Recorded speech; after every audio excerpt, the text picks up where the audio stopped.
Welcome back to the Balance Bully podcast for ambitious women in business and a few brave men. I'm your host, Nikita Renthigpen, always excited to be in the place with you.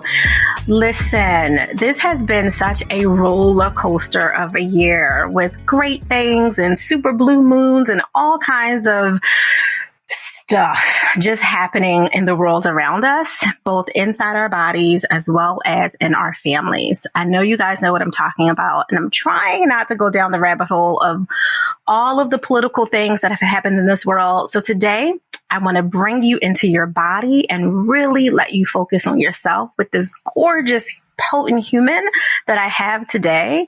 I want to introduce you to Anabel Oelmann, co-founder and director of the Healing Company. She is driven by the mission to democratize access to integrated healing. Beginning her journey as a model, and she is gorgeous, y'all, she battled stress-related migraines, finding relief in Eastern medicine. This transformative experience led her to become a certified nutritionist and establish a functional mushroom company. Mushrooms, y'all. Okay. Today, through the Healing Company, Anabel and her team aim to amplify the impact of leading healing practices, addressing the global healthcare crisis and fostering a healthier lifestyle that prevents illness. She also hosts the Healing Hour, a YouTube series dedicated to promoting integrated healing. Today, we're going to sit back and explore healing, harmony, and growth through the eyes of Anabel as she continues her journey to helping others while creating her own work, life, and love balance, and also those beautiful, platonic, robust relationships that we get to have when we get those good girlfriends and accountability partners and phenomenal colleagues along the way. Anabel, welcome to the BBP. How are you today? Hi, Nikita. That was such a wonderful introduction. Thank you so much. I'm great. And I'm really looking forward to our conversation. Yeah, so am I. I mean, I was looking at you professionally, stalking, of course, underline professional, and seeing all, right, seeing all the great work that you guys have done, from the major acquisitions of Deepak Chopra's global wellness company, him, of course, staying on as your chief science advisor for the Healing Company, which obviously just elevates all of the wonderful things that you guys are doing. And what interests me the most was that you're creating this closed loop for wellness. And I don't know if you are in your head a little bit about what that looks like for the billions of people that you are serving through the process of democratizing the whole integrated healing service bubble, because it is a bubble. If you don't know where to go, you don't know where to look, you won't be able to get the right functional medicine doctor or whoever it is that you might need for yourself. And I would love for you to share with us a little bit about why you chose to do it this way versus just, acquiring companies and building them into your portfolio and not necessarily making it a shared experience for everyone that gets invited into your circle. Yeah, sure. I would love to share about that. So as you mentioned, as we founded the Healing Company, we started with a pretty bold aim, which was to bring integrated healing to the world and help millions of people improve their quality of life. And we were really compelled by the global healthcare crisis, with a really deep belief that there is a different way, and one which draws on the conventional medicine and on ancient wisdom to really combine science and nature.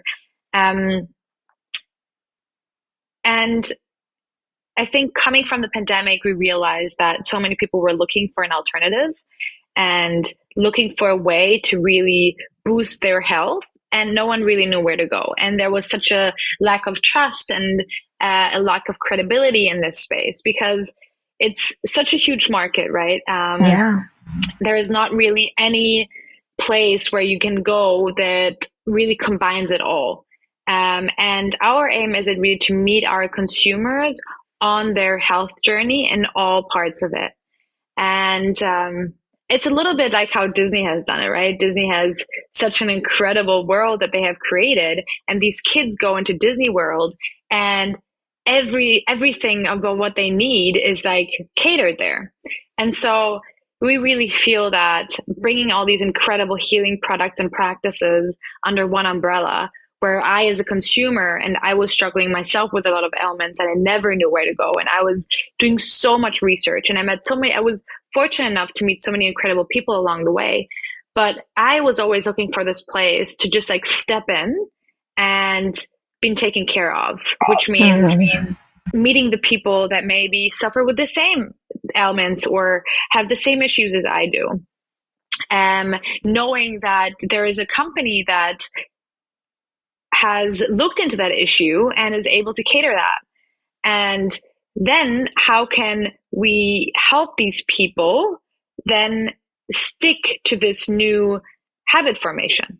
And if you start giving someone a supplement, it's easy, but most of the people take it for a week or two and then they stop because they don't get like involved in this like whole journey. And especially in alternative medicine and looking at ancient wisdom, these are things that don't happen overnight. It's not with conventional medicine where you like pop a pill and like in 20 minutes you feel it. It takes like sometimes months or weeks until you feel a change, but it's actually an impactful change and it's one that lasts. It's for the long term.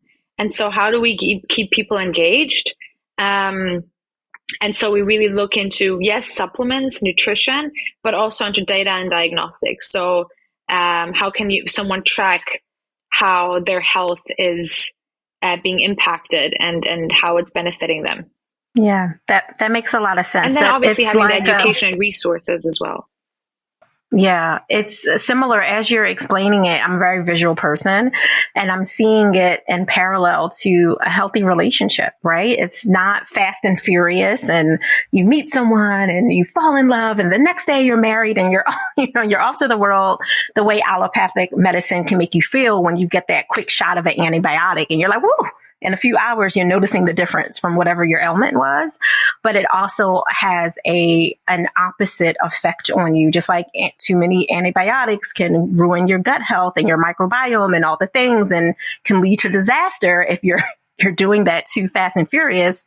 So can the relationship that you jumped in head first without giving it that slow brew, making it a new part of your life to be courted, to date, to really see each other. And it's the same with homeopathic, functional, and integrative medicine, where it's not fast and furious. It might take a little while longer for you to really see the full benefits, but there are very few side effects to something that was slow brewed versus something that you just kind of took a quick shot of. So for me and my love brain, Anabel, I'm seeing the parallels.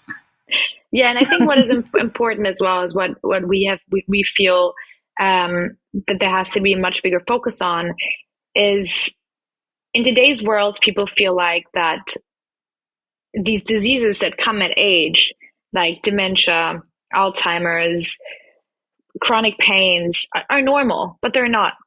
And we're not meant to age in this way. And it also doesn't happen overnight. It's an accumulation of things that happens in your whole life. And we really see that the healthcare system is not a healthcare system anymore. It's a sick care system, right? It treats the people as soon as they're sick. But why are we not preventing people from even getting to the stage of being sick? And this is where we want to come in, where we educate people and we look at them and we're like, okay, you can change things right now so you don't even end up coming to the stage of feeling horrible or getting these diseases that seem normal nowadays. Yeah, that makes a lot of sense. It's preventative versus reactive, which as a trauma specialist and a clinician, I'm 100% for, because the last thing I want is for someone to come to me literally crawling through the muck and mire of their life versus them walking and saying, I want to run now. I want to move into the next level and do something that makes things easier and allows me to create more joy along the way versus I need to pick up all the pieces of this broken glass of self and do all the damage repair work. It makes both are needed, right? Like both avenues of helping people in those processes with reacting to something that is an infection that came out of nowhere and they need something immediate versus preventing viruses or cancer and some of the other things that can kind of eat you up slowly. So both make a lot of sense to me on multiple levels. And it's a big, audacious goal, to your point earlier when you first started, that you and your co-founder took this on as an idea. This is not a small goal, right? Or even a little milestone along the way. This is the big thing that you're doing. So I would imagine that your life is deeply impacted by this big work that you're doing on a day to day. So how does it look for Anabel, like looking through your eyes as you journey to maintain your own sanity with all the fires that you have to put out and all the things that come along with work, and create your own joy and have work-life balance and, I dare say, love, right, along the way? What does that look like for you as you grow this business? Yeah. Yeah, that's an interesting question, and one that I've been receiving a lot, because obviously, if you look at this company that we're trying to build, we're trying to really build something that is impactful in the entire world, and that changes the lives of billions of people. And so, how do we keep our companies, but our own health as a priority always? Because when we started the company, me and Simon Belsha, my co-founder, we sat together and we said the most important thing, if we start the healing company, is that we embody healing ourselves. And how do we do this? And we're constantly working on it, to be honest, because we are really trying to build a culture in our company and also in the companies that we then acquire, where healing is priority, health is priority, and where we never forget that despite everything and our work, we are humans first. And what is it that we need in order to really thrive in our work? And yes, there have been times, being really honest, where we were not great at it, because obviously we've been going through some challenges and trying to build this company. You're in a small company as well. We're pretty small. We're 10 people in the opco. It's not so easy sometimes to really make sure that no one is working too many hours and is maybe going through a period in their life where they're actually not focusing on their personal health. And so, looking at the company, we start every Monday morning, which is our start of week call. We start with a meditation, and then we do life goals and then work goals. So we prioritize life before the work. And then we see, after sharing it within the team, how can each individual in our team support our team members in order for everyone to be able to keep up with their life goals for that week and work around the work goals. And that's really important. And then we end our week with moments of gratitude, where we look back, okay, what in this week have we been really grateful for? And that's like a moment of pause, where every one of us has like this moment of like settling in and be like, what happened this week? What did we do? What did we achieve? And what are we really grateful for? And it's really beautiful to have these moments within the team. Looking at my own personal sanity, I am for me, my mornings are the most important part of the day. I feel it pretty quickly. If I wake up and I'm stressed because I'm running late for something, or I have to the first thing I just do is check my emails because I have to get something done. My entire day is led by anxiety. And that's why I really have to take care that I take the time in the mornings to wake up, do my warm water with lemon, which I always have. I go on my yoga mat, and depending on how much time I have, I do 5 to 30 minutes of stretching, breath work, yoga. And then if I have time, I do some kind of training. So either I go for a 20-minute run or I do some weight training. Because also muscle building is so important to longevity and health in general. And I think that's also very underestimated, and something I learned in this journey of the healing company. So I'm really implementing to do 3 to 4 times a week, some muscle training and weight training. And so these are my mornings. And then I try to open up my phone just after that. I try to keep my phone on flight mode until then, because to not be like interrupted with all the things going on, to really just have this time to be with myself, to feel myself. What do I need? And some mornings I don't feel great and I need a little longer time to just like settle in. Some mornings I wake up and I'm super fit and I just do some stretching and like come and I'm ready to go. But I think it's so important to really start every day with tuning into yourself and listening. What is your body telling you today? What is it that you need? And the structure around that. Yeah, I completely agree. Those power up and power down routines that kind of bookend your day allow you to have some semblance of control when otherwise you would just be reacting, right? Like you would be like the allopathic or Western medicine system, right? And exactly. You're being proactive by, even if, to your point, even if you only have 5 minutes, you're just making sure you have some control with the way that your day starts, and assumably also doing some version of a power down to ease you into a really good night's, hopefully good night's sleep. Which brings me to a question around the impact of running this business, having your routines, having to be so regimented, ritualistic, I'll say, in order to do such big things in the world. What's the impact on some of your most profound relationships, and how do you nurture them when your time is such a high value for such a great legacy of work, but you also want to obviously connect in this life with the people, and not just romantic partners, but them too, but also like platonic, your girlfriends, right? Your cousins, if you have siblings, like how do you nurture those relationships when there's such an impact of not having as much time as someone who would say, maybe work a more traditional schedule? Yeah.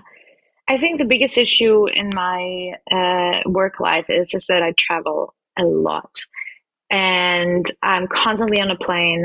I would say I'm never longer in one place than 2 weeks. So I'm like always on the road. Then obviously there's a lot of time difference happening sometimes. So reaching my family when I'm in the US and they're in Germany, it's always a 6-hour time difference. It's not easy. But for me, it's interesting. It comes really natural for me that I always check in. And I would say, I need a lot of love. I'm a person, I need a lot of love. And I also give a lot of love. And it's something that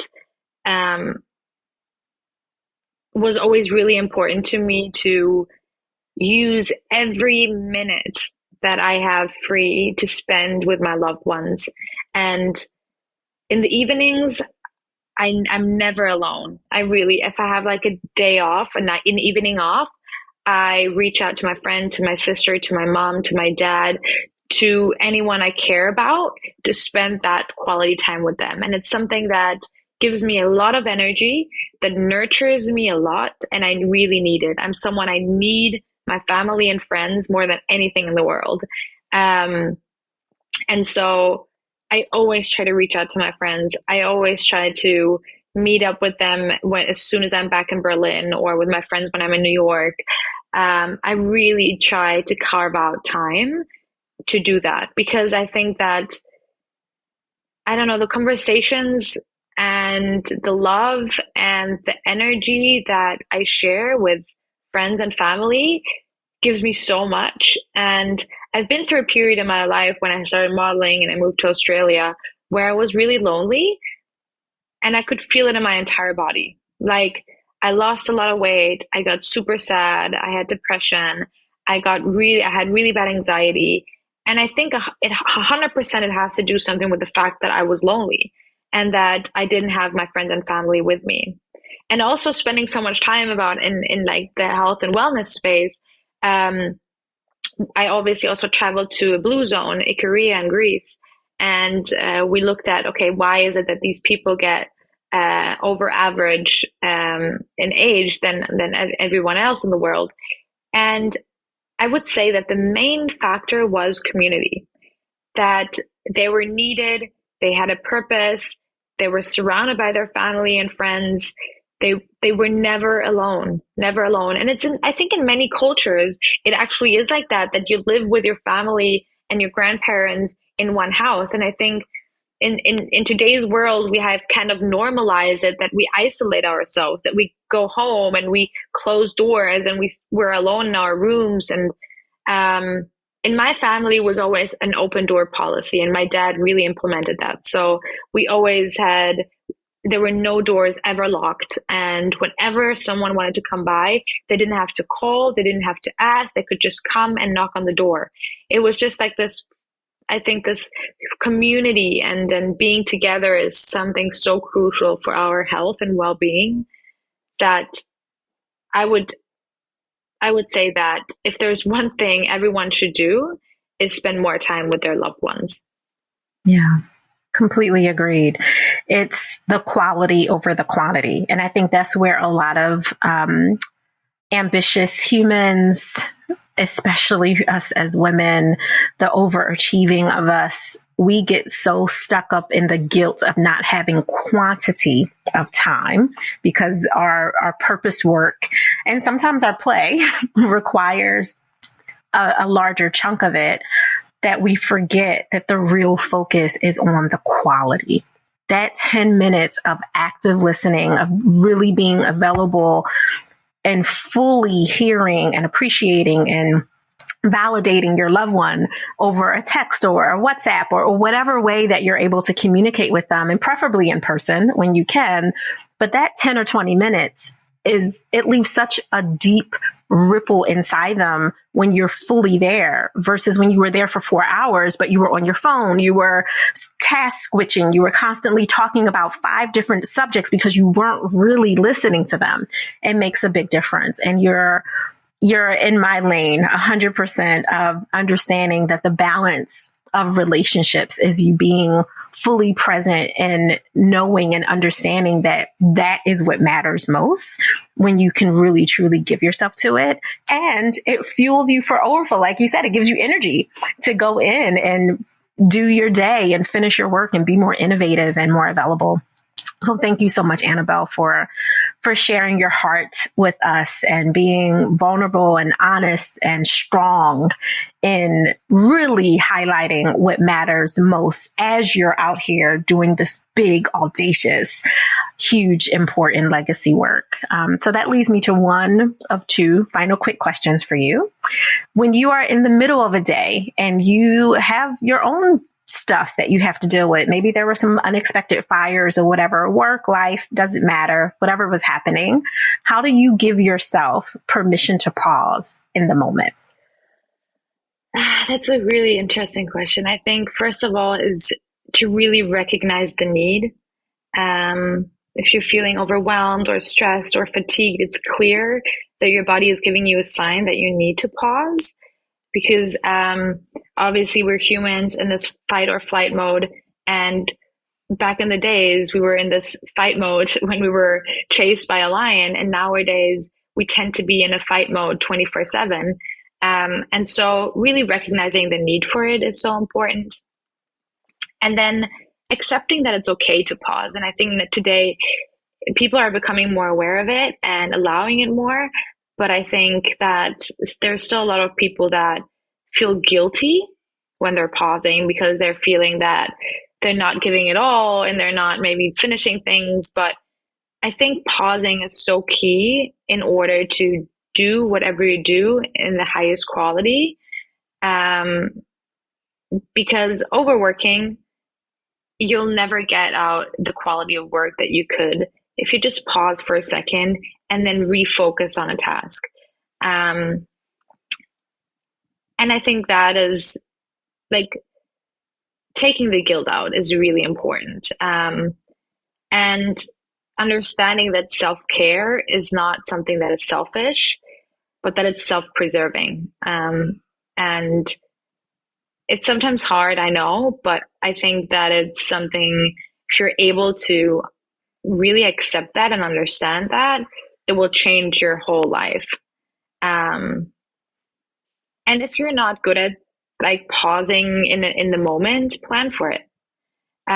Schedule sometimes during the weeks for rest and relaxation, for long walks, being in nature, being present with yourself,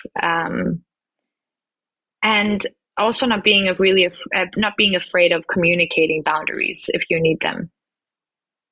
100%. You guys can't see, but Anabel sees me being like one of those toys that constantly shake their heads, a bobblehead. I couldn't think of the name. I'm like, yes to boundaries. Yes, yeah. Yes. It's my kids think my favorite word is no. My favorite word is boundaries. My second favorite is no. So that's why you see me so animated with it.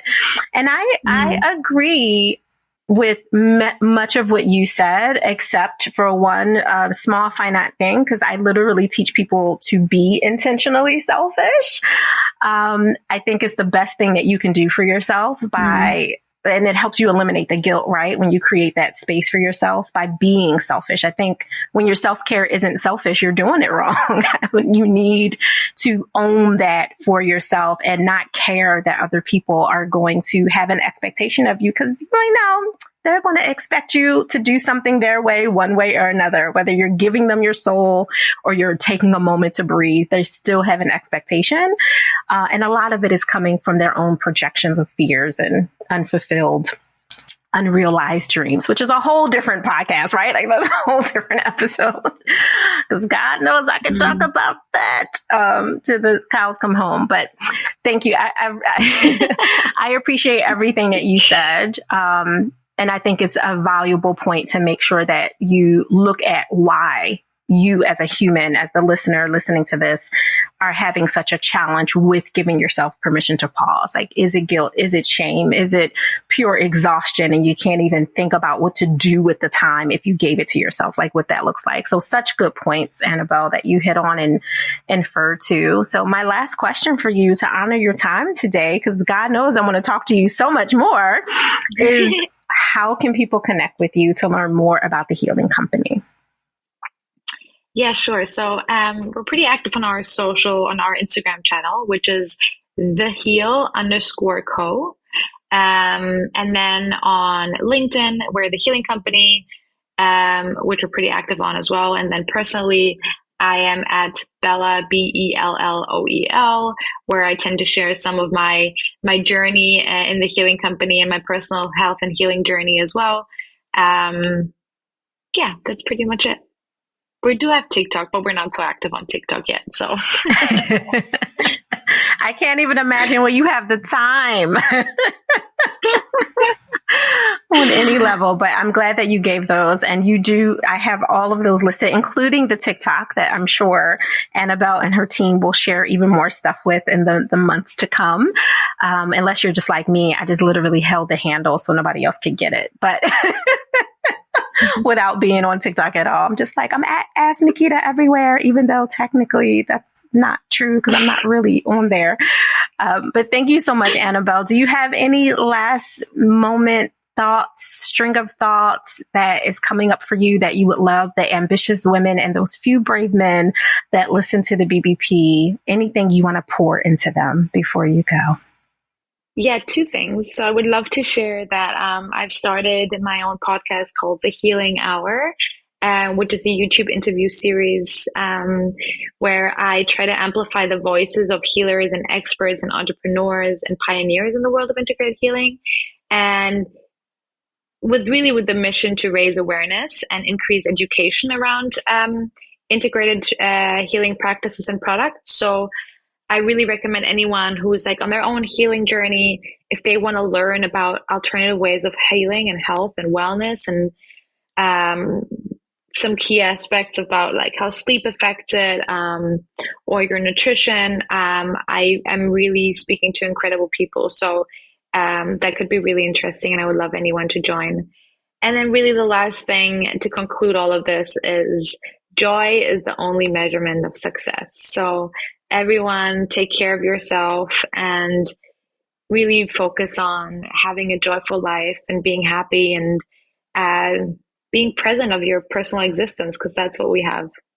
So true. And such valuable gems. Thank you. Thank you, Anabel. Balance boldly. Thank you very much, Nikita, for having you're me. welcome. You're welcome.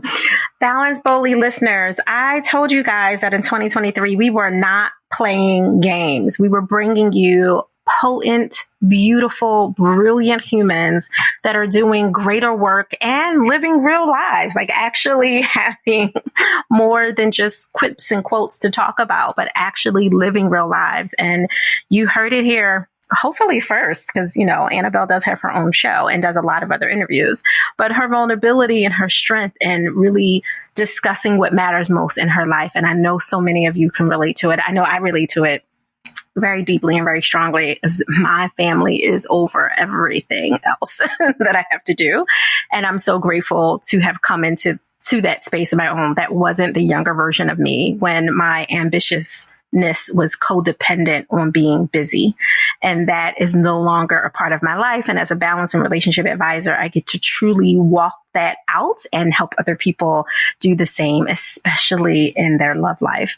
So I'm very excited that we were able to have Anabel here today. And I would love for you listeners to do me the honor of receiving my ask. If you've been listening to the BBP for a while, you know I am not shy about asking for anything. I have one crucial ask for you, which is to actually go to the Healing Company website, check it out, look it over, and then take that link, if it's not for you, and share it with someone who needs to see what Anabel Oelmann's company is doing. What's going on? How can they help? How can they support? How can they contribute one way or another? The second thing I have to ask of you today is very simple. If you're not already a subscriber of the Balance Boldly podcast, please do so and make sure that you get all of the notifications, because we are here weekly, every single week. And unless we're sharing a People's Choice Award show, a replay of like highly downloaded, highly rated show, this is literally happening every week for the last 4.5, almost 5 years now. Actually longer, since the end of 2016. I can't count. See what happens when you don't have enough tea in the morning? It's been a long time and I'm very excited about it. So I want you to continue to help us grow by making sure you subscribe. So those two things, go over to the Healing Company and make sure that you subscribe to the show. Until next time, I want you to enjoy the balance of your day, but remember, do it boldly.